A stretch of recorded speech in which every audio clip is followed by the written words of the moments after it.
Hello everyone. We will be beginning from where we had left in the previous slides, and we had seen that what are the consequences of the various kinds of violence that has been carried out by the Naxal groups here and there, and what are the different kind of consequences of the violence which has we have seen on the various infrastructure projects, or whether it was about linking the Northeast to the Southeast Asian countries, what effect all of this militancy and the insurgency situation that we saw on the tourism of the Northeast, their education sector, then all the kinds of extortion and by these militant groups in the national highways and all that. So basically, they are affecting the economic and political growth of the Northeast because it is an insurgency ridden state, insurgency affected state है, तो basically इसका पूरी तरीके से development भी नहीं हो पा रहा है कहीं ना कहीं नॉर्थ ईस्ट का because of the insurgency situation. In short अगर आप ऐसे देखेंगे, because all this is somewhere down the line, all this is blocking the development of northeast. Okay, then also we had seen various insurgency situations, different kinds of insurgency situation in different states. We started with Nagaland, that how it was the first state to be carved out of a single state of Assam, because most of the states of Northeast have been somehow, because some of them were union territories and they were conferred statehood in the later years, but there were some who were carved out of the state of Assam. So the first state to be carved out of the state of Assam was Nagaland. It has its own history, which is based on you can say Naga identity, that they wanted to establish a separate homeland altogether, a separate homeland for themselves. And there was a club or party first organization which was fighting for their cause was an NC. Then a more radical form of party was formed, which is called as NSCN, and the role of NNC disappeared. NNC had signed Shillong Accord and all that, and then we saw that how now at present there is a peace accord that has been signed, a ceasefire which is going on between Government of India and Nagaland, and that has been signed by the INSC and IM, but NSC and K still continues to engage in violent activities in Nagaland. We have seen that what is their demand, NSC and K demand, basically they want to establish Greater Nagaland or Nagaland, which will comprise of the Naga inhabited areas of Manipur, Arunachal Pradesh, and even the neighboring country of Myanmar. So basically, they want to integrate a much greater area which they hold at present. That is, they even want to form more than 1 lakh square kilometer, 1,16,000 some square kilometers of area for themselves in the form of Greater Nagaland, and this is their demand. But this has not been still fulfilled. The agreement of peace accord, which was signed by the Government of India and the state of Nagaland, included a framework agreement in which the details of the framework agreement has not been out in public domain, and it is not clear whether what is the government or Government of India's stance on this demand. But they have been given more autonomy. The Government of India has promised to give Nagaland more autonomy in the areas of governance, and but it is still not clear that what are the Government of India's stance on their demand for Greater Nagaland. But at present, they have signed this agreement and they have decided that they will not carry out any other violent activity in Nagaland. But the NSCN-K group, it still is carrying out certain and it continues to engage itself in the violent activities in Nagaland. So this is the situation about Nagaland. Then we saw situation in Assam, how there are, you have to remember the main militant groups and what is their demand and why they are creating the violent situation की आपको demand के हमने आसाम में हमने NRC भी पढ़ा कि NRC जो अभी रिसेंटली अपडेट हुआ था सुप्रीम कोर्ट ऑफ इंडिया के सुपरविजन में, and that process is still going on. Basically it is a process to to identify the true and the genuine citizens of Assam who have lived there before 1971, because after 1971, which has been decided as the cutoff date for this register, is basically because most of the illegal migration which has happened in Assam from Bangladesh was after 1971 war. So 1971 is considered to be as the cutoff year to decide that who is the genuine citizens of Assam, and it is one of the demands of the Assam movement against the illegal migrants which was taken by ASU, and it is a result of the Assam Accord which was signed in 1985. So Assam के अंदर हमने NRC पढ़ा, हमने पढ़ा कि how they also want to establish an independent state of Assam based on Assamese speaking people. So Assamese identity के basis पे वो ULFA का demand था, and ULFA has been continuously carrying out lot of violent activities and against the government forces and the civilians of Assam, but they are also getting backing and external logistic support, training support also from Pakistan and other external sources. Okay, so even they are getting help from other militant groups from other states also. So even these fundamentalist organizations like ISI of Myanmar, Pakistan, Kia of Myanmar, they are all helping these proxy groups against the Indian cause, basically, because all this will create disruption and this will create a feeling of separatism, and these people are somehow, these external groups like Pakistan and China, these are supporting these groups so that these groups and insurgent groups, they can strengthen their cause and they will create the stability in the Indian territory, basically. Their main motive is to create instability in the Indian territory, and that is why the Pakistanis and the China, through their fundamentalist organizations, are supporting such insurgent cause. Okay, so we have seen role of external actors also. Then Manipur में क्या है problem, ये थी society से related है जो भी है. फिर त्रिपुरा का हमने प्रॉब्लम देखा कि वहाँ का प्रॉब्लम ओरिजिनेट कैसे हुआ था. ठीक है, जब ईस्ट पाकिस्तान से इलीगल माइग्रेशन हुआ था बंगाली स्पीकिंग ट्राइब्समैन का, तो देवर तो जो वहाँ के ओरिजिनल इनहैबिटेंट्स थे, they were deprived with their agricultural lands and all that, and that led to a lot of resentment, and then फिर दो militant outfit form हुए थे. तो इस तरीके से I'm just giving you a quick review of what we had done in the previous slide. Meghalaya में क्या situation है, अरुणाचल में क्या है, मिजोरम में क्या है. And when we studied Mizoram, we also saw that whenever these problems happen, there's always a peace talk mechanism which is carried out by the government of India with these various insurgent groups to bring them into table. And peace accords are signed, ceasefire agreements are signed, but somehow पूरी तरीके से situation control में नहीं आ पाती है, because somehow if their demands are not met and there is not the government of India is not able to bring gain their trust and confidence, then they again start carrying out their activities. So basically northeast overall remains a volatile area only, and it is very volatile as far as violence against the state government or violence against the various insurgent groups are concerned. काफी violent, काफी ज्यादा volatile situation रहती है, security situation रहती है. Even in North East there is lot of inter tribal rivalry also going on. तो वो भी एक आपस में जो इन फाइटिंग होती है वेरियस ट्राइबल ग्रुप्स की, वो भी चलती रहती है. तो ये सारी चीजें देखी, हमने देखा कि some political and institutional measures which have been carried out by government of India to control the situation over there. Especially एक डिपार्टमेंट ऑफ डोनर बनाया है for the development of North East region, because in all this what is getting hampered is the most is the development of Northeast. Okay, so एक particular बनाया है. The creation of Northeast Council बनाया है so that the CMs and the governors of all the Northeast states could cooperate amongst themselves, okay, and share whatever they can share their experience and they can help each other in fighting the insurgency situation. Then Northeast Division ही अलग बना दिया Ministry of Home Affairs में, ताकि एक sustained focused attention मिल सके problem को. फिर NITI forum for North East group बनाया है जिसमें basically it is for inclusive but sustainable economic growth of North East regions. तो हमने देखा, फिर हमने अल्टीमेटली वायलेंस देखा था कि जो वायलेंस कैरी आउट कर रहे हैं ये मिलिटेंट्स, इनका बेसिकली टूरिज्म में, डेवलपमेंट में, कनेक्टिविटी में, एजुकेशन में क्या फर्क पड़ता है, एंड हाउ दीज असम में जो मिलिटेंट्स हैं they are targeting the oil and gas pipelines also and they are damaging them. So basically, all they are somehow developing, creating a, you can say, hindrance in the progress of development of Northeast basically. Because अगर एक oil rich Assam है, इसके पास कोई resources है, but आप उसके resources को block कर रहे हो, तो इस तरीके का problem create कर रहे हैं ये सारे जो militant groups हैं. Okay, now we will study in this lecture basically about the other measures that have been taken out,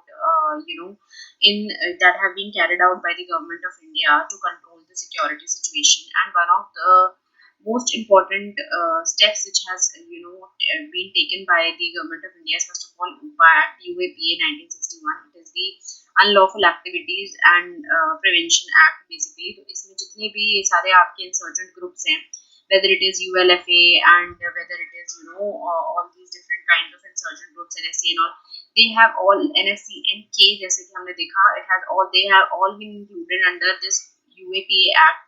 It is a very powerful act in itself. इसकी जो detailed provisions हैं that we will study later when we will be taking our lecture on the various security agencies and their mandate. But basically, it is a very powerful act which has been there since 1961, and it is basically trying to control the disturbances and the terrorism kind of situation. And if particular organization or a party is included under UAP, then basically it is trying to promote kind of terror activity only in India. Because basically this is dealing with all the unlawful such activities and all the illegal terror related activities, and it is a kind of a very powerful act which will, if a particular organization or party is included under this act, then there are very stringent and strict provisions that come into play if any particular organization or party is included under UPA. So detailed provisions we will study later on, but basically this is one act which is in force in most of the states of the Northeast, and most of the militant organizations, they have been included in this so that strict action could be taken whenever it is required. Then the second security measure is AFSPA. AFSPA is a very important act. Okay, AFSPA के बारे में और detailed provisions हम later भी पढ़ेंगे, but AFSPA है क्या? Basically, AFSPA came into force in the context of increasing violence in Northeast states. Decades ago भी AFSPA को launch कर दिया गया था. Basically, अगर हम इसके detailed provisions पढ़ेंगे उसके पहले एक brief idea इतना है होना चाहिए AFSPA के बारे में कि it is a very powerful act which is giving some extraordinary powers to the security forces who are deployed in controlling the security situation and who are deployed in the northeast states to control the security situation. ऐसे जो security officers हैं, it is basically just applied in two regions of our country. One is the northeast, the second is Jammu and Kashmir. तो basically AFSPA के अंदर जो security officers होते हैं उनको कुछ एक्स्ट्राऑर्डिनरी पावर्स दी जाती हैं जो कि नॉर्मल सिक्योरिटी फोर्सेस को नहीं होती है, नॉर्मल पुलिस को नहीं होता है, नॉर्मल सेंट्रल पैरामिलिट्री फोर्सेस को नहीं होता है, बट इन सिक्योरिटी ऑफिसर्स को ये पावर प्रोवाइड की जाती है.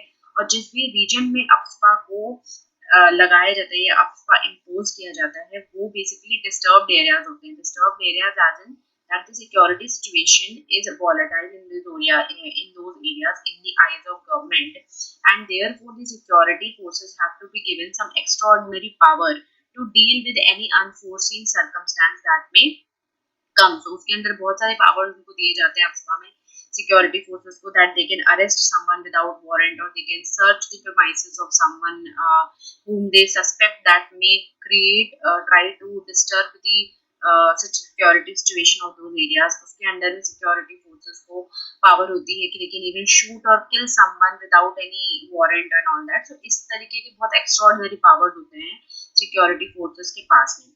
अब उसका देखो AFSPA को लगाने, AFSPA in all is considered to be a very draconian kind of an act. Draconian as it is a very strict act, and giving such extraordinary powers to security forces is not justified. It is justified in certain circumstances because कभी-कभी ऐसी activities हो जाती हैं, इतना ज़्यादा militancy का situation extreme है in Jammu and Kashmir and north east की, ऐसी सिचुएशन हो जाती है कि आर्म्ड फोर्सेस को आपको ये पावर्स देने ही पड़ेंगे, ठीक है. But there are also certain criticisms against this act because there are lot of human right violations which have been carried out in the in the disguise of controlling the security situation. These security forces under the banner of AFSPA, they have undertaken a lot of human rights abuses in the form of extrajudicial killings. Extrajudicial killings means that those killings were not justified in the eyes of law. Basically unlawful killings करी है, कुछ भी arbitrary manner में they have carried out extrajudicial killings. They have undertaken the activity of torture and all that, and और भी बहुत सारे allegations हैं in particular security forces के ऊपर कि these forces who have been given or who have empowered under AFSPA have carried out human rights violation, which is also true also to some extent because proper एक analysis और एक reports बहुत सारी ऐसी हैं even with the जो कि report की जाती है not just in India but outside India also कि under AFSPA in India the security forces have carried out lot of horrible acts which are not justified as far as human right values are concerned. तो एक ये बहुत बड़ा allegation भी है AFSPA के ऊपर, and there have been time and again lot of introspection also that whether AFSPA should be totally removed from Jammu and Kashmir or some from northeastern states or not, depending on the ever changing security situation, because इतना ज़्यादा क्या कहते हो, आप कह सकते हो कि इतना कंट्रोवर्शियल एक्ट है कि इसका लगा होना में किसी को इम्पोज करना बहुत कंट्रोवर्शियल होता है. So there have been lot of debates that whether it should be removed altogether और नॉट, और वेदर इट शुड उसमें कुछ अमेंडमेंट करा जाना चाहिए, whether such extraordinary powers should be given to security forces or not, whether there is some other way around. But ऐसा भी देखा गया है कि इफ देयर कुछ टाइम के लिए लाइक जम्मू एंड कश्मीर के कुछ एरिया से अगर AFSPA को हटाया गया, so the militancy situation in some areas militancy situation got improved and in some areas militancy situation got worsened. तो दोनों ही हैं, प्रोज एंड कॉन्स दोनों हैं AFSPA के, वो आपको पूरा पता होना चाहिए कि प्रोज एंड कॉन्स क्या है.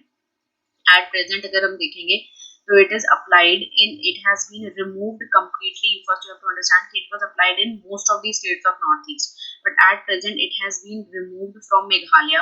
First of all, completely AFSPA has been completely removed from Meghalaya. ठीक है, यहाँ इसका मतलब कि वहाँ पे पर्पस सर्व हो चुका है, मेघालय से रिमूव कर गया. AFSPA has been removed from Tripura as well. At present it is just applied in 4 states of Northeast, which is Assam, Nagaland, Arunachal Pradesh and some districts of some parts of Arunachal Pradesh, Manipur, Nagaland and Assam.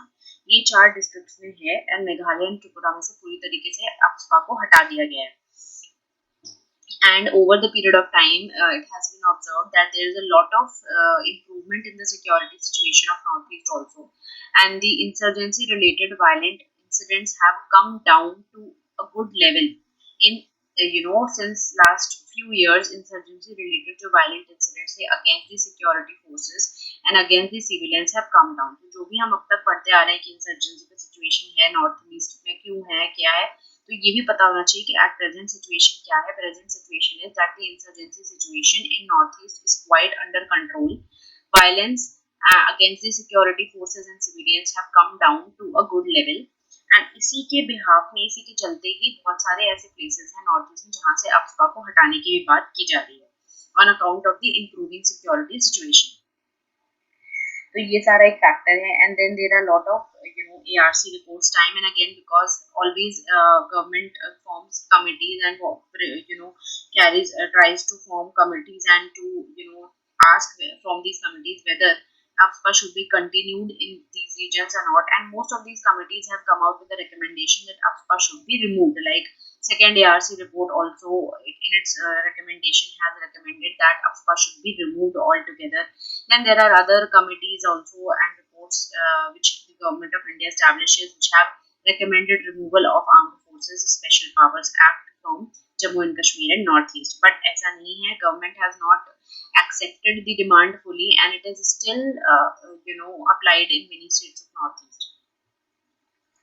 Okay, so after studying about it, now we will begin just look into the provisions of AFSPA. So basically it confers on the members of armed forces special powers to reign in subjects in areas of declared disturbed on account of insurgent activities or similar threats. So basically, and ये जो disturbed area को allot करने का कि this particular area disturbed, ये power किसके पास होती है? Power is lies both with the state government also and the central government also.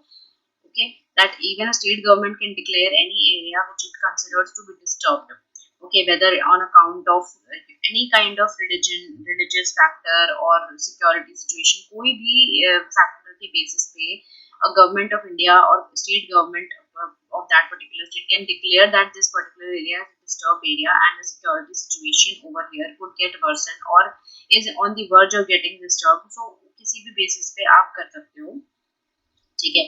It has been in force in Manipur since 1980 and the alleged excesses committed under it are the reasons why activist Iram Sharmila has been on a hunger strike. So there have been lot of activists also, like one activist is Iram Sharmila, who have been fighting against the AFSPA that for the cause that the AFSPA should be removed.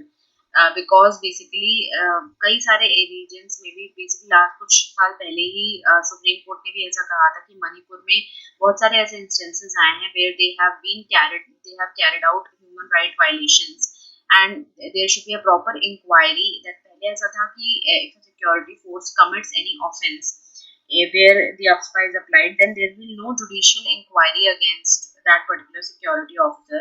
But Supreme Court has said that no, if there are certain extrajudicial killings or there are certain human rights violations, then they must be inquired into whether if it is about any security officer who has even been given the power of armed forces UPSPA, but he cannot commit human rights violations. So there should be or there must be proper inquiry.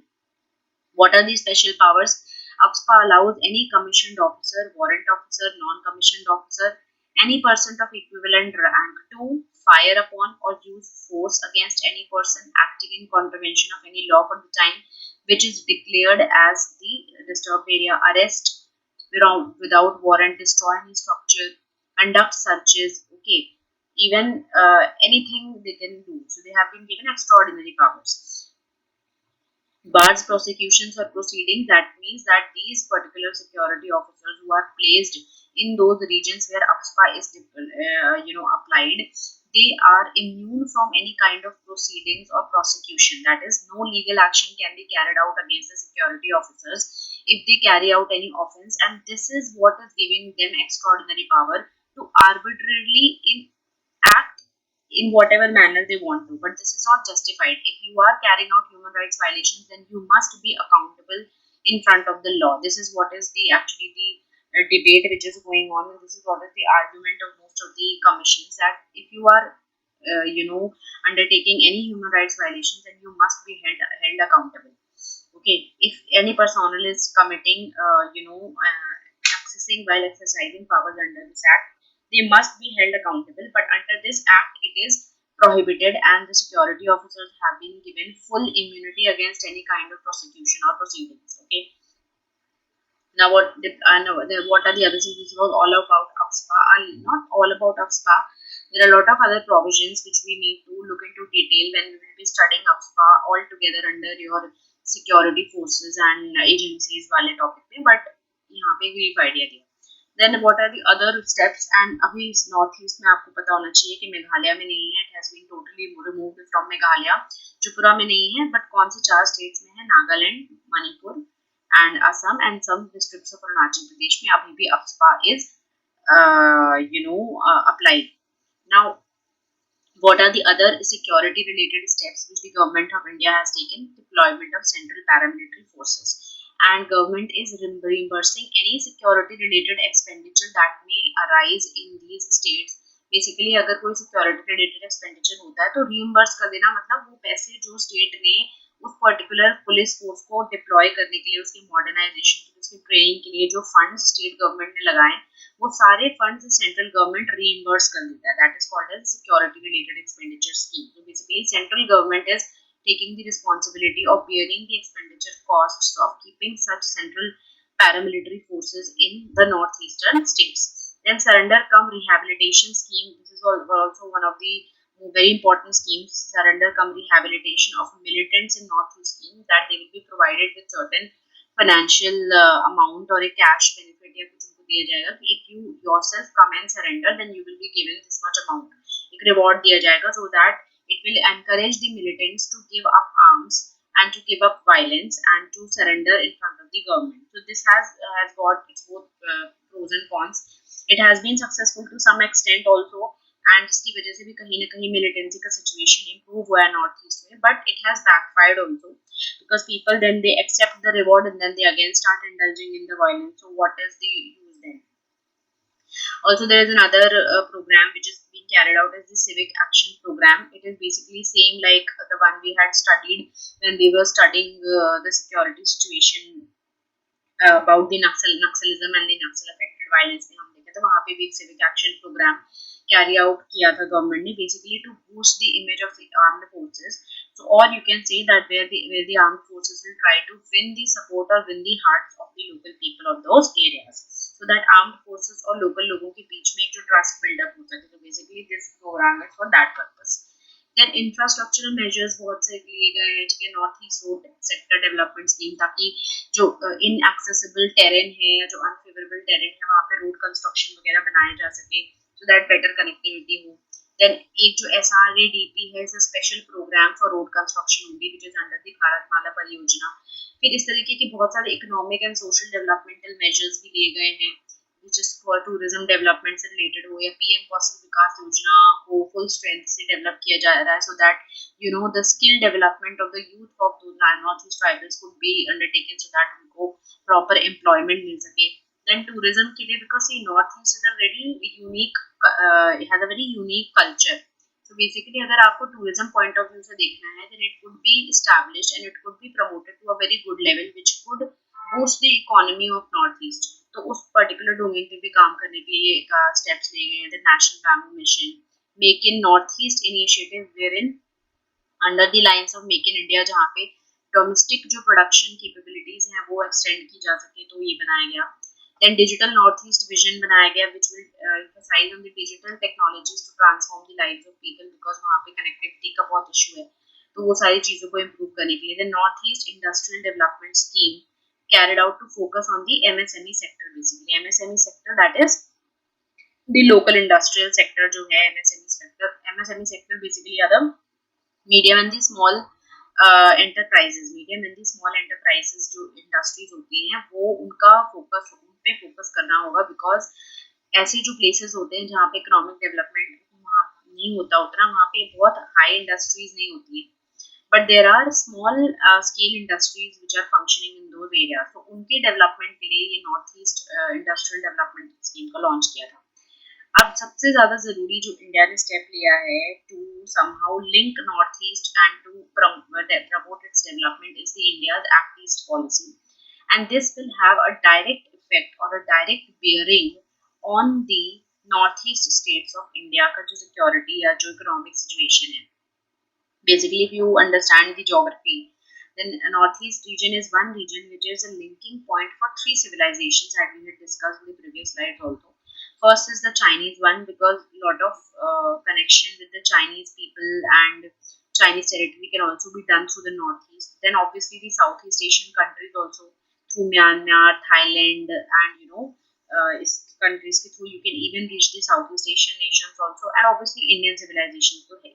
तो basically तीन civilisation का mixture है, मतलब mixing point है, you can say the north East according to it, if you go by the geographical point of view. तो जो India का Act east policy है, that can help to link this bridge and that can actually help to develop the north East region, because under the Act east policy we are trying to build connectivity or trying to carry out certain infrastructure projects which will link the northeast of India with the countries of East and Southeast Asia.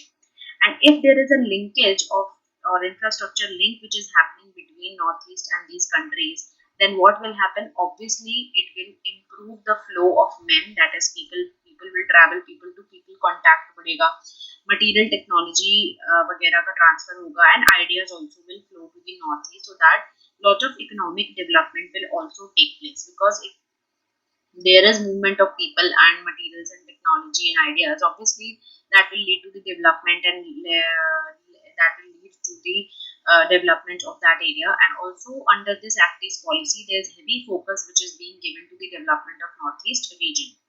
अब connectivity कैसे होगा, connectivity पे कैसे जोर दिया जा रहा है, कनेक्टिविटी पे भी जोर दिया जा रहा है. Connectivity with South East Asia will improve the flow of man, material and technology. Now main projects जो हैं अंडर दिस पर्टिकुलर इसमें जो एक्ट ईस्ट पॉलिसी के अंडर हमने लाए हैं, with the focus to develop North East. Act east policy is basically to connect India with the South East Asian countries, and हमारा उनके साथ ट्रेड एंड ऑल सच चीजों को बूस्ट करने के लिए करा है. But North East will play a very important role because of its geographical location. Okay, and as part of the North East policy, even the North East states will develop, and उसको ध्यान में रखते हुए हमने ऐसे कुछ infrastructure projects launch किए, like Kaladan multi modal transit project. ठीक है, इस तरीके के हमने प्रोजेक्ट्स लॉन्च किए हैं, so that there is development of Northeast states also as part of the Act East policy of India. Okay.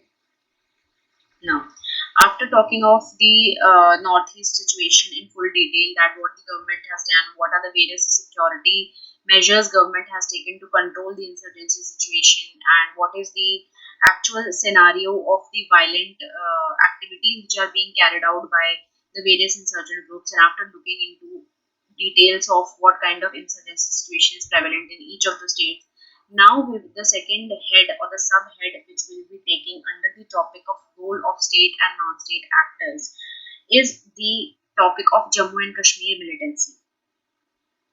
Okay. Jammu and Kashmir militancy is the next topic that we will be taking up. That you must have heard. This is something which is this one topic. North East Insurgency के बारे में उतना idea नहीं होता है ज़्यादातर कि वहाँ का क्या सिचुएशन है. But Jammu and Kashmir militancy is something that we have been hearing about like since we have started gaining a little bit of awareness also. तब से ही हमको पता है कि जम्मू एंड कश्मीर में की जो सिक्योरिटी सिचुएशन है it is very volatile and वहाँ का सिक्योरिटी डायनेमिक्स बहुत ही डिस्टर्ब है.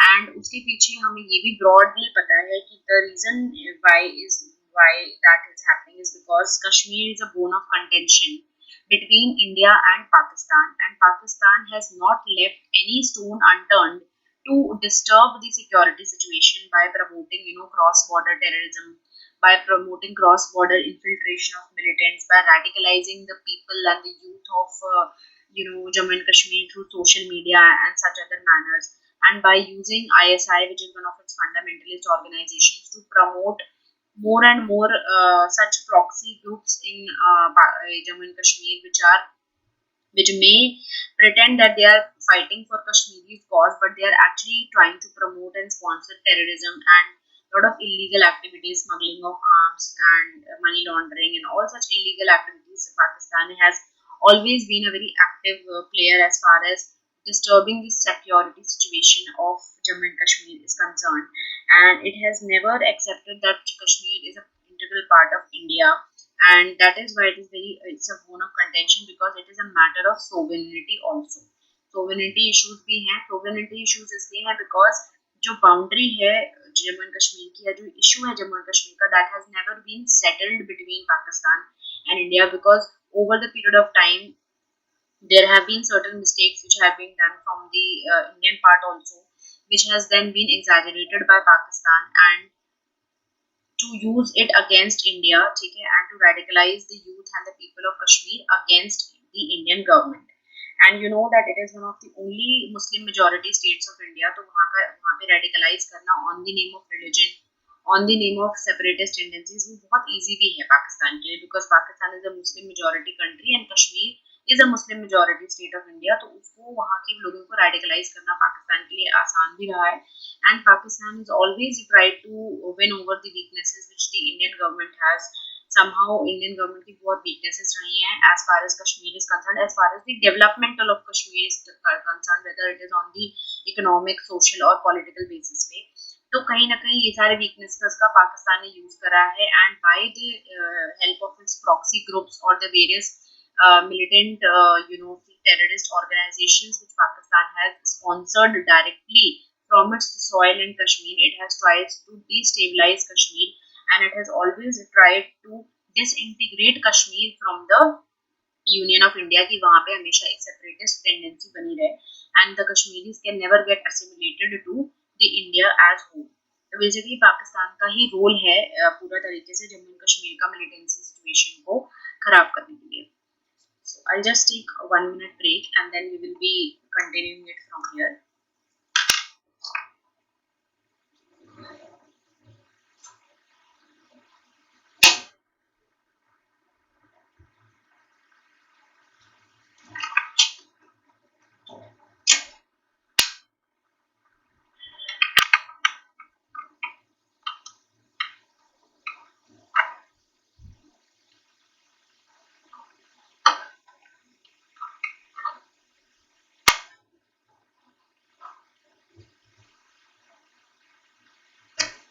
So basically, if we have to study about the Jammu and Kashmir militancy, you have to understand all the causes. All the causes means you have to understand historical aspect also कि ये जो problem है ये शुरू क्यों हुआ, because कोई भी problem होता है, कोई भी एक situation है, उसके बहुत deep rooted causes होते हैं, especially when that particular militancy situation is like it is stretched. It is not that कि हुआ और खत्म हो गया, but it is a prevailing problem which is still still haunting the security situation in Jammu and Kashmir. तो अगर इतना कोई extended problem होता है तो obviously there are various reasons, historically rooted भी reasons होते हैं, economic reasons भी होते हैं, political reasons भी होते हैं. Okay, तो बेसिकली इकोनॉमिक रीजंस में अगर हम देखेंगे तो यही है कि जम्मू एंड कश्मीर का उस लेवल पे डेवलपमेंट नहीं हुआ जिस लेवल पे बाकी स्टेट्स का डेवलपमेंट हुआ समहाउ. और उसके भी बहुत सारे रीजंस थे कि क्यों डेवलपमेंट नहीं हुआ, बिकॉज सिक्योरिटी सिचुएशन ही इतना वर्सेंड है, इतना क्रॉस बॉर्डर टेररिज्म है, इतना जो है वॉलेटाइल सिचुएशन है. बिकॉज तो उन सब चीज़ों में क्या हुआ, इतना रेडिकलाइजेशन हो रहा है यूथ का, तो उस हद तक एजुकेशन और एम्प्लॉयमेंट और इंडस्ट्रियल ग्रोथ हो ही नहीं पाया कश्मीर में जिस लेवल का होना चाहिए था. Because the entire economy of Kashmir is dependent on tourism and somehow tourism भी अफेक्टेड ही रहता है, इंडस्ट्रियल ग्रोथ उतनी है नहीं. तो समहाउ बहुत सारे रीजंस है जिसकी वजह से कहीं ना कहीं the security situation is still not under control and जिसमें बहुत बड़ा हाथ ऑब्वियसली पाकिस्तान का है. But there are internal grievances also of the Kashmiri people against the government of India that somehow Kashmir has not developed to that level, and that is why the anti-India elements or the such proxy groups are they are using or misusing this grievances or discontent with the local Kashmiris are having, and they are worsening the situation over there. Okay, so now we will start studying step by step ki kya problem hai. Insurgency in Kashmir is basically primarily different because there are two various perceptions हैं. जो India सोचता है India सोचता है Jammu and Kashmir के बारे में और जो पाकिस्तान सोचता है जम्मू एंड कश्मीर के बारे में, there are two different thoughts. Okay, India thinks that okay Kashmir is integral part of India, whereas Pakistan has never accepted Kashmir to be an integral part of India, and it was all because जो एक तरीके का history है at the time of independence and the way article 370 of Indian constitution का declare करके Kashmir was declare to be a part of India, और किस तरीके से एक्सेशन हुआ. Because we know that Kashmir, Jammu and Kashmir like other 500 and plus princely states was one of the princely states of India, and the way the Jammu and Kashmir was acceded to the Union of India, that has created a lot of different perceptions in Pakistan and India regarding Kashmir. Okay, so basically it is different. Why? On because of the accession of the state of Jammu and Kashmir to the Indian Union at the time of independence, and the special status which was given to the state of Jammu and Kashmir through the Article 370. So basically जो accession हुआ उसकी वजह से ही कहीं ना कहीं difference of perception वहीं से शुरू हो गया. ठीक है. Now insurgency has been actively assisted by the government of Pakistan. Okay, and the two countries have fought these kind of three major wars 48, 65 और 1971 में, even the Kargil sector में which was in 1999 on this particular issue, that is Kashmir issue पे ही basically हमारा जो पूरा problem है India Pakistan का, that is somehow revolving around the Kashmir issue only. And even the 4 wars that we have fought with Pakistan, they were somehow revolving around the Jammu and Kashmir issue only. So you can understand the depth and intensity of the problem that we have fought 4 international wars, and all those 4 wars were somehow revolving around the militancy and the problem that is there present in the region of Jammu and Kashmir. So it has always been a bone of contention between Pakistan and India. It has been the official policy, एक होता है non-official, but एक होता है official policy of the government of Pakistan to basically bleed India through 1,000 cuts, means that basically to keep poking India and disturbing India as far as Jammu and Kashmir is concerned, and to weaken its resolve that Jammu and Kashmir is an integral part of India. It never accepts that Jammu and Kashmir is an integral part of India. On the other hand, India की हमेशा यही policy है कि as far as sovereignty is concerned, it always thinks, and it is a stated policy, and it is a well established fact that Jammu and Kashmir is so much integral part of India as any other territory of India. But territorial issues भी हैं, boundary का भी कुछ problem है, इस वजह से कहीं ना कहीं वो issue settle नहीं हो पाया. So Pakistan has not lost any opportunity to exploit the discontent in Jammu and Kashmir, whether it is economic discontent or any kind of discontent. It has always been misused by Jammu and Kashmir. Okay.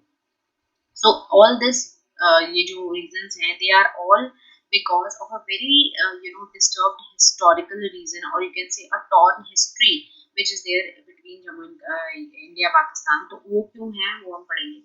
First India Pakistan war जो हुआ था 1947-48 में हुआ था, which had split Jammu and Kashmir into two, and because of क्योंकि कुछ territorial gain Pakistan ने भी करे थे जम्मू एंड कश्मीर में in this war, that is why हो गया था ये जो split हो गई थी, since claiming ownership over the entire territory. Both the countries are claiming ownership that we own the entire territory, but it is still debatable because there are certain areas of Jammu and Kashmir which are totally occupied by Pakistani forces, and which that particular area is called as the Pakistani occupied Kashmir or POK, and this happened as a result of this war only. Okay, so Kashmir is both the cause and consequence of war and hostilities between the two nuclear armed states. जो Indian का administration, एक तो ये PoK हो गया which is some part of Kashmir which is under the Pakistani occupation, but major part जो है कश्मीर का that is under Indian administration only.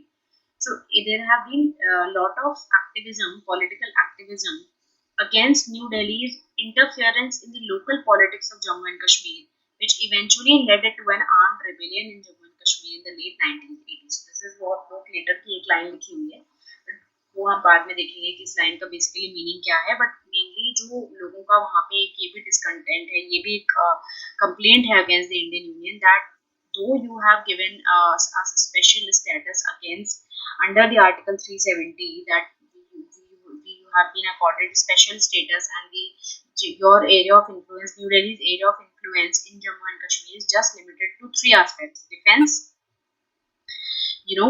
only in the areas of defense, foreign policy and communication. Under Article 370, when Article 370 was promulgated and Jammu and Kashmir was made a part of India, on the condition that you will be given a special status, and India का जो एक state of influence है वो सिर्फ defense के matters में, that is to protect Jammu and Kashmir from any kind of external aggression, foreign policy के matter में and communications के matter में रहेगा. उसके बावजूद even after this special status, somehow India kept interfering in the local politics of Jammu and Kashmir, and that always created a kind of resentment in local Jammu and Kashmir people, that if you are giving us a special status, you should give us more autonomy. You should give us more autonomy and you should not interfere in our local politics, because your area of influence according to Article 370 is only limited to three aspects. So why are you even interfering in other aspects when your area of influence is limited?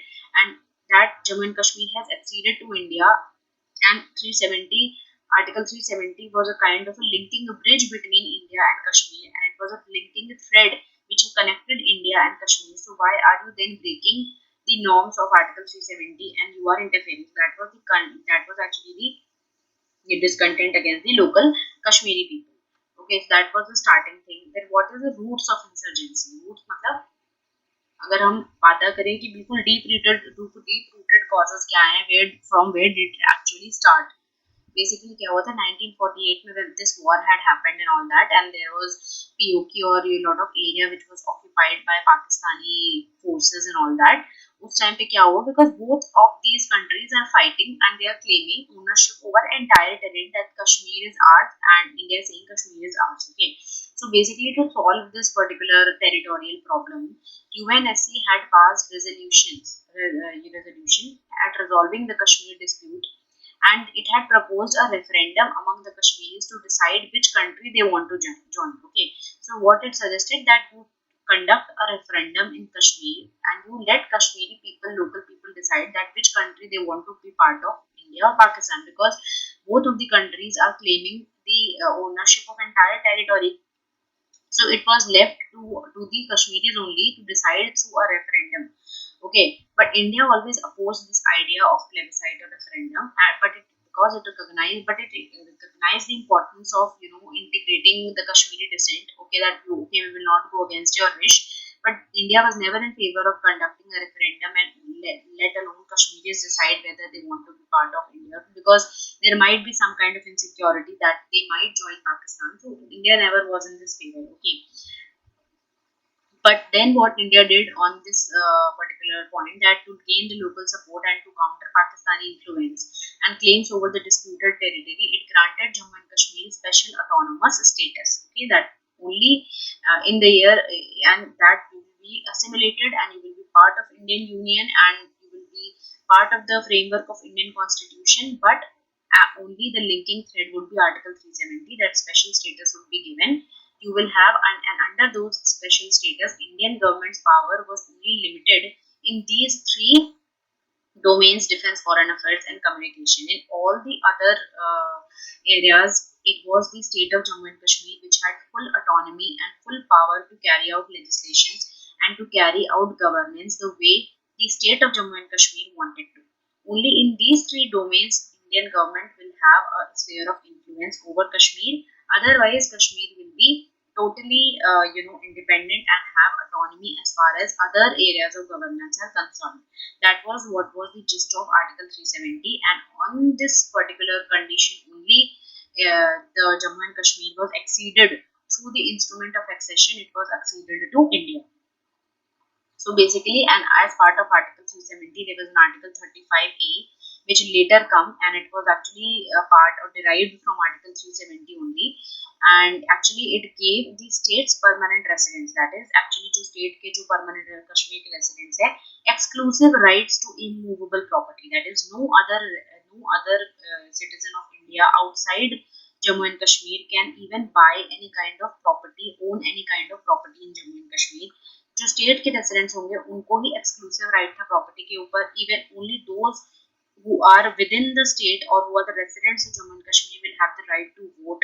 No other person outside the state can vote and contest elections. Okay, ऐसा बाकी states के साथ तो नहीं है. तो it was a part of a special status only which was given to Jammu and Kashmir, so that जितना ज़्यादा से ज़्यादा autonomy हम provide कर सकते हैं कश्मीर को हम करेंगे, because you are not sure of whether those people want to integrate to the union. So you are giving them more and more autonomy as part of Article 370 and 35A, that okay, only the permanent residents of Kashmir will be able to contest elections over there, vote and buy property and do business and whatever.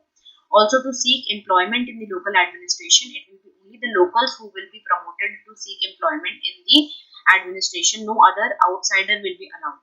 Okay, and to obtain other benefits such as healthcare and higher education. So this was a very wide Article 35A, wherein the local residents were given a lot of, you can say, powers within Jammu and Kashmir, and the outsiders' influence, that is, people from outside Jammu and Kashmir, had very limited influence as far as Kashmir was concerned. They could not buy property, they could not establish any business, they could not contest elections, they could not seek employment in local administration, and also that it was only reserved exclusively for the people of Kashmir, so that they feel that okay, more and more autonomy has been given to them.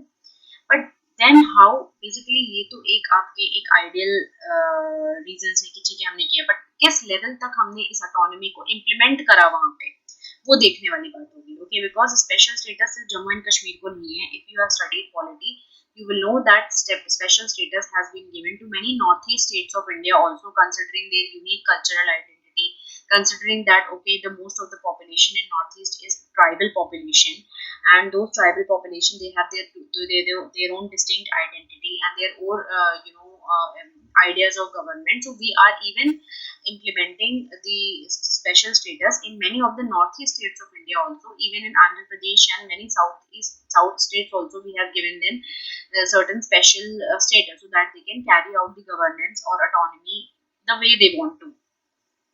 Similarly, but जो Jammu and Kashmir का special status है, it is very wide, and on paper जो एक provisions रखे गए थे 370 में and 350 में, उसमें एक्चुअली में जो पूरे ऑल ओवर इंडिया का इन्फ्लुएंस था और जो गवर्नमेंट ऑफ इंडिया का इन्फ्लुएंस था on the government of Kashmir was very limited, because under the Article 370 they would have their different constitution altogether.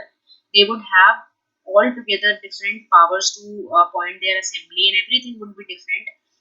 Only on three aspects government of India would legislate. On all the other matters, law and order and everything, it would be the state government who would be responsible. So it was decided that lot of autonomy would be given.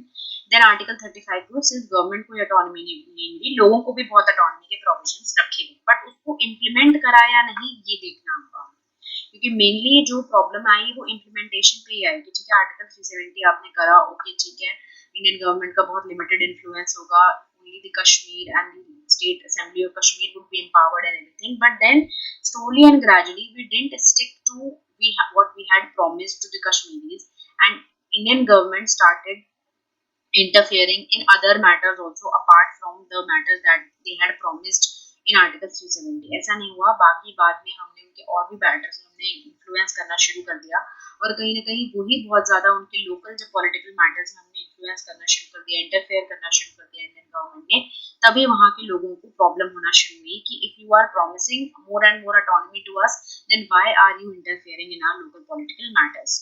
Then what happened in the later years? ठीक है, so even the national parliament under Article 370 cannot even change states boundaries also without the assembly's consent. तो ये सारे provisions है 370 के. अब ये सब जो गवर्नमेंट ने जब करा 370 35A, तो जो कश्मीरी सेपरेटिस्ट पार्टीज हैं, ओके, कश्मीर में बेसिकली देखो तीन टाइप की प्रॉब्लम है कश्मीर में. There is a certain section of Kashmiri population which wants to be within the framework of Indian constitution, ठीक है, but it wants more autonomy for itself, okay. Then there is a certain section of population of Kashmir which wants to totally merge with Pakistan. It doesn't want to be a part of India at all.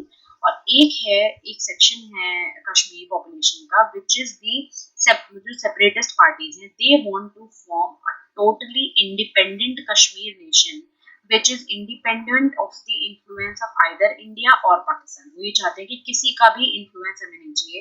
We want to establish a separate Kashmir state of ourselves. We never want to be part of Pakistan or we do not even want to be part of India. तो ये एक section ये है. तो basically इनको क्या बोलते हैं? इनको बोलते हैं separatists. ठीक है? Who do not want to be form part of India or Pakistan. और एक है जो Indian Constitution framework में ही रहकर more autonomy चाहते हैं इंडिया से. ओके, एक है जो टोटली चाहते हैं to form part of Pakistan, ठीक है, और एक है जो टोटली इंडिपेंडेंट बनना चाहते हैं. They want to establish independent Kashmir for themselves which is free from both the influence either Pakistan और India. They do not want to be part of either India और पाकिस्तान. तो वो होते हैं इंडिपेंडेंट कश्मीर जो चाहते हैं, ठीक है. एंड कुछ है जो चाहते हैं मर्जर विद पाकिस्तान. सो जो कश्मीरी सेपरेटिस्ट पार्टीज हैं, आइदर वो हैं जो इंडिपेंडेंट कश्मीर चाहते हैं अवे फ्रॉम इंडियन यूनियन और they want merger with Pakistan. अब ये जो हैं जब आर्टिकल 370 आया, so they were either supporting independent Kashmir cause और they were supporting merger with Pakistan, but they never wanted to be part of India. जो सेपरेटिस्ट थे, okay, they initially satisfied. So these measures, Article 370 and 358, they somehow moderated this section of Kashmiri who जो separatists भी थे, ठीक है, and जो pro India parties थे उनको भी कहीं ना कहीं इन मेजर्स ने स्टार्टिंग में एक मॉडरेटेड देयर डिमांड्स की okay somehow government of India has come out with a mid point. But later क्या हुआ, इंडियन क्या मिस्टेक थी, India started chipping away and the regional authorities constitutional powers and India started to assert more and more control as far as the Jammu and Kashmir administration is concerned. Okay, regional bureaucracy जो थी कि हमने बोला कि आप local administration में local लोगों को इन्वॉल्व करो, that started getting controlled by non locals. And जो प्रो इंडिया स्टेट गवर्नमेंट के जो वो थे सेक्शन थे, they started making various pieces of national legislation, that is various pieces of legislation जो इंडिया लेवल पे आते थे, they started applying those to Jammu and Kashmir, which was not at all acceptable to people of Jammu and Kashmir because they always wanted to have a very limited integration with India on the basis of Article 370. Okay, उनके लिए था कि only this much integration we want. Okay, तो ये हमने एक बात करी ना कि एक सेक्शन था जो separatist था, totally they wanted to be part of Pakistan or they wanted to form an independent Kashmir away from the influence of Pakistan and India. और एक section है which is want to be part of India but under limited integration and with more and more autonomy. तो ये जो section था that got really disturbed when you started poking your nose in their local matters and you are promising that okay local administration में there will be more and more representation by the local people and but then you are not implementing those provisions of autonomy. तो इस section को बहुत कहीं ना कहीं जो erosion होने लग गया इंडियन गवर्नमेंट पे वो है. Then New Delhi's gradual erosion basically mean India's of the regional special constitutional status which you have given them as part of Article 370, you started eroding it gradually. It steadily deepened local alienation. Obviously, Indian government's growing interference in the state's electoral process. Okay, that first of all, obviously, in the election matters also, Jammu and Kashmir is independent because it doesn't form part of Article 370, but you started interfering in their election process also. combined with forcible suppression of dissent and denial of civil liberties. This is the main thing that internet blockage कर दिया वहां पे. अभी हमने पीछे देखा कि जब आर्टिकल 370 रिमूव भी हुआ है तो कितने टाइम तक they were not even given the benefits of internet connectivity and lockdown लगा दिया and लोगों की movement पे आपने prohibition लगा दिया या limitations लगा दी. So एक तरीके से you are suppressing the dissent of the local people. You are denying them जो basic civil liberties होती हैं to express them और to कि वो इंटरनेट यूज कर सकें या वो अपना जो एक वॉइस है उसको फॉर्म कर सकें, अपना ओपिनियन बना सकें. इस तरीके की civil liberties you started denying them. Okay, that sparked widespread unrest following gravely rigged state elections. तो basically जो state elections हुए थे वो बहुत ज़्यादा rigging हो गई state elections में जो 1987 में हुए थे, because all this led to that. All the steps of Indian government ultimately led to lot of rigging of state elections because you were continuously Indian government was interfering in their state's electoral process also. So all that created a lot of dissent. Then एक और अब ये Jammu and Kashmir में भी बहुत सारे militant outfits हैं और बहुत सारे ऐसे ऑर्गेनाइजेशन हैं which are creating the militancy situation. You have to remember their names. One such organization is Jammu and Kashmir Liberation Front. And what is its cause and what is the cause that it is fighting for? It is supporting the creation of an independent unified Kashmir, okay, which is outside the influence of India or Pakistan. It was the one which is actually dominating the first phase of militancy. That is, it is the first organization which is creating the militancy situation against the Indian state, and it is supporting the cause of independent Kashmir. But Pakistan, what is its Pakistan rules over here? Pakistan is first of all supporting financially and logistically, including by providing military training. But as more armed groups emerged, then Pakistan's support soon shifted to Kashmiri outfits that backed a merger with Pakistan. Not just India. पहले पाकिस्तान ने इस cause को भी support करा कि okay, you form an independent Kashmir, at least you will be away from the influence of India and you do not want to be part of India. But then they slowly started backing those who were supporting a merger with Pakistan. And most prominent of these groups which Pakistan had created for this particular cause, proxy group which Pakistan had created, which was created by the help of Pakistan, was Hizbul Mujahideen, which today also remains the longest surviving homegrown militant outfit and one of the most active militant outfits as far as Jammu and Kashmir is concerned. So JKLF का आपको cause पता होना चाहिए, supporting the independent unified Kashmir, supported by Pakistan at first, but then Pakistan deviated and started supporting the groups who are backing merger with Pakistan. तो पाकिस्तान का भी stance change होता गया with time. Okay. Then आगे क्या हुआ? What was the growth phase of militancy in Jammu and Kashmir? So जो growth phase था basically वो mid 1990s के onward शुरू हुआ, and Pakistan started tightening its control over militancy by creating Pakistani based jihadis proxies. Jihadist is a very ideology of Pakistan, Islam, that if anyone is going against Islamist principles, then you have the power to destroy or damage that person or organization. This is basically the jihadist propaganda, which is a very violent and extreme form of a propaganda, extremist ideology you can say, and it is a very fundamentalist and a very radical ideology wherein you try to finish or damage or destroy a person or a group who is against your Islamist principles. Means someone who is not Islamist, that has no right to live. उनका ये वाला jihadist principle ये होते हैं. तो jihadis पे based बहुत सारे ऐसे proxies बनाए to promote Islamic fundamentalism and to promote extremism and violence in Kashmir. And they are what these groups are doing. These jihadist proxies who are claiming to be the representative of jihadist ideology. They are exploiting the infighting जो हो रही है between pro-independence and pro-Kashmiri militants. The Kashmiri militants also now they are divided into two parts. One they want to be pro-Pakistani, that is they want to be part of Pakistan, they want merger with Pakistan, and one who are fighting for their independence. And Pakistan what is doing is that it is trying to, through these jihadist proxies, they are also trying to bring clashes between these two groups also, so that the security situation kharab hota jaye, basically to worsen the security situation. And Harkatul Mujahideen and Lashkar-e-Taiba, they were among these two jihadist proxy groups which are created by Pakistan to create clash between pro-independence and pro-Pakistani Kashmiri militants. Okay, Jaish-e-Mohammed also was one of the outfits who had joined the later ranks when it was founded in 2000. Now, emergence of these ये जो groups हुए थे, what they did, they escalated the violence in the valley, and which took the form of suicide attacks, targeting of civilians. Unlike indigenous militants, जो basically homegrown militants थे, because see, JLKF, as we saw, it's a homegrown outfit. Okay, it is not the one which is created by Pakistan. It is supported by Pakistan, but it is a homegrown militant outfit. Means ये कश्मीर के under ही ये militant outfit हुआ, and it is supported by Pakistan. But ये जो groups थे हरकत उल मुजाहिदीन लश्कर Taiba, they are the groups who are created from outside Pakistan. Okay, ये इनके जो operations थे, basically they targeted the Indian presence in Jammu and Kashmir. New proxy groups also carried out attacks in other parts of India. उसमें से लश्कर Taiba and Jaish-e-Mohammed वो थे. They continued to operate even today in Jammu and Kashmir. Basically इनके नाम याद रखने चाहिए. Pakistan exploited the unrest in Indian administered Kashmir for its own need ends.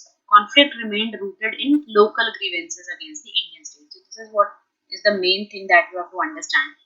That okay, there were disturbances, there were interference by the Indian side in Kashmir as far as 370 was concerned, autonomy was concerned, but बहुत सारे local grievances भी हैं, because somehow local grievances क्या होते हैं, वही economic development नहीं हुआ, unemployment है, poverty है, कहीं ना कहीं fruits of development have not reached the Kashmir region as they have reached, and that is why बहुत सारे developmental indicators में Kashmir lags behind as far as the other state of India is concerned. You have not tried to develop or utilize the tourism potential of the state. You have not tried to develop the agriculture, or you have not tried to develop the industrial growth of the state, and all this is backfiring now. Because somehow जब fruits of development वहाँ नहीं पहुँचे हैं, and local जो वहाँ पे youth है, it doesn't have that much of employment, उतनी education opportunities नहीं है, उतने अच्छे schools colleges नहीं है, education का जो absorption है उतना नहीं है local level पे. So that will obviously create local grievances against the Indian state, because lack of development. Okay, youth will always, why youth will get attracted towards terrorist or militancy ideology, when it will not have a job, when it will not have money in your pocket, only then you will get attracted to these extreme ideologies, because you are suffering at the hands of government. Okay, and so these are also local grievances. So apart from all this, which is politically motivated by Kashmir and politically motivated by Pakistan, and also by certain Indian groups, as we had seen JKNLF and all that, apart from all the political reasons, there are local grievances which are based on economic factors, and somehow lack of economic growth, lack of industrial growth, lack of education, and lack of employment opportunities has also forced the local communities of Kashmir to get driven by these terrorist and these militant ideas, and that is why also one of the reasons why militancy is, the problem of militancy is not getting over in Kashmir, because local grievances हैं which are also based on economic factors, lack of economic growth, lack of development, lack of industrial growth, lack of education opportunities, lack of employment opportunities. तो ये सारे भी reasons हैं, apart from जितने भी political reasons हमने सुने. Political reason का main agenda is revolving around the territorial dispute that Pakistan and India are claiming their own territories, obviously, which is not acceptable to either Pakistan or India. Also, there are a lot of grievances in the Kashmiri people against the Indian state when it comes to the implementation of Article 370 in full spirit. That is, that you promise that under Article 370 you will grant us more and more autonomy, but somehow you keep interfering in our local elections, you keep interfering in our local political affairs, so somehow you are not granting us that autonomy which you had provided or which you had promised. So that is also one of the grievance. And ऐसे ही बहुत सारे political reasons हैं जो हमने देखा कश्मीर ये पाकिस्तान का तो एक फैक्टर हमेशा है ही, cross border terrorism and militancy, and cross border से ऐसे कई सारे एक्सटर्नल आउटफिट्स लाइक हरकत अल मुजाहिदीन, लश्कर तैयबा को जम्मू एंड कश्मीर में आर्म्स प्रोवाइड करके, ट्रेनिंग प्रोवाइड करके, लॉजिस्टिक्स एंड फाइनेंस प्रोवाइड करके वहाँ इन मिलिटेंट आउटफिट्स को बनाया, और वहाँ पे they are trying to destabilise the security situation by creating the clashes between pro independence and pro Pakistani Kashmiri militants. तो ये सब पाकिस्तान जो एक एक्सटर्नल रोल प्ले कर रहा है to promote terrorism in Kashmir is a different cause. It is a well accepted fact that Pakistan is promoting cross-border terrorism by creating these jihadist proxy groups in Kashmir. But apart from that ये local grievances भी जो हैं वो बहुत important है. Basically ये है, instead of searching for a political solutions, India intensified its military repression, जो बेसिकली ब्रिटिश करते थे. ठीक है, कि ब्रिटिश ने क्या करते थे कि कोई भी प्रॉब्लम होती थी तो उसको सॉल्व करने की बजाय they started the formula of repressing और curbing the dissent and by fighting it militarily. अगर वहां से मिलिटेंसी हो रही है, वहां पे ग्रुप्स क्रिएट हो रहे हैं, तो what India did, India started deploying more and more security forces and India applied the AFSPA Act in Jammu and Kashmir and deploying more and more security personnel and carrying out violence and this thing fighting with the militants and all that. So ये जो आप कर रहे हो security law and order को control करने के लिए, that is fine to control the security situation, but also you have to address the deep rooted जो कॉजेज हैं उनको जब तक एड्रेस नहीं करोगे और सिर्फ मिलिट्री टैकल करोगे, if you will just focus on the military aspect of it and you will just tackle and you will limit yourself to law and order situation and सिर्फ military security forces को deploy करके आप कर्ब करने की situation करोगे या control करने को करोगे, you will not be that much successful unless you address the local grievances या जो root causes हैं. So basically, instead of searching for solutions and for long-lasting solutions which will end the Kashmir problem and which will end the militancy situation, government only intensified its military presence as part of deploying more and more security forces and as part of fighting the militants and all. Okay, they never did the Indian government try to win the support and cause of the local Kashmiri people. तो ये सारे lacking हैं India के part में भी. ठीक है, basically that transformed Kashmir militancy into a full-blown insurgency when the reaction from the Indian government was only on the military aspect and not addressing the actual local grievances of the Indian state. That had actually then again even it hardlined the local जो Kashmiri के youth militants हैं which are getting attracted or towards this extreme ideology of militancy, जो attract हो रहे हैं वहाँ के youth उस इसलिए हो रहा है because somehow there is some lacking from the Indian government side also. It have never tried to win the support or heart of these people. Okay, तो ये भी है, बहुत सारे developmental factors में भी कहीं ना कहीं हम मिस कर गए. So that also there are a lot of grievances. By 1994, more than 500,000 troops were deployed in the state. We just talked about how the military presence was, expanded in the state. Heavy-handed methods and these security forces under the behalf of AFSPA Act and all these started carrying out grave human rights abuses also, which obviously created the anti-India sentiment को और बढ़ाता चला गया. Militant groups they targeted civilians, killing Kashmiri Hindus, pro-India political leaders and also the activists, and extorting money from the local businesses. So tens of thousands of Kashmiris have been killed since the 1990s by either the military or the militants. So basically आप देखो कि इसमें बीच में कौन परेशान हो रहा है, the local Kashmiri people, because militants and the military which has been deployed by India, they keep fighting each other, but ultimately who is suffering? Local Kashmiri people are suffering because of all this also. And even these, क्योंकि जब भी killing होती है या fighting होती है या gun shooting होती है या बहुत सारा वायलेंस होता है, whether it is in the border areas or within, तो उसमें obviously बहुत सारे ऐसे लोकल कश्मीरी भी होते हैं जो जो who lose their life and livelihood as the part of the violence which is going on between the military and the militants. So obviously जो real loss हो रहा है वो हो रहा है local Kashmiris का. ठीक है, and anti-India sentiment exaggerate हो रहा है, वहाँ पे बढ़ रहा है, because also one of the reason of that is the human rights abuses which are being carried out by the security forces in the name of AFSPA or in the name of preventing the security situation over there. So that was it for this lecture, and we will be continuing further with the topic of Jammu and Kashmir militancy in our next lecture. Where we will see that we have seen till now that what was the growth phase of militancy, what all are the main groups which are functioning in Jammu and Kashmir, which are the jihadis proxies which have been created from outside source, that is obviously Pakistan, and what are the other reasons, Article 370, and what are the other political reasons why the situation is Jammu and Kashmir is what it is. And we have seen that other local grievances also that the Indian government should consider if you have to address the Jammu and Kashmir problem. After that, we are seeing it actually phase by phase. We we had seen till 1990s what is the situation then in 2000. Now we will see that what was the situation in Kashmir from 2003 2008 and after 2008 onwards till now. What is the situation in Jammu and Kashmir? Exact thing we will be seeing in the next lecture.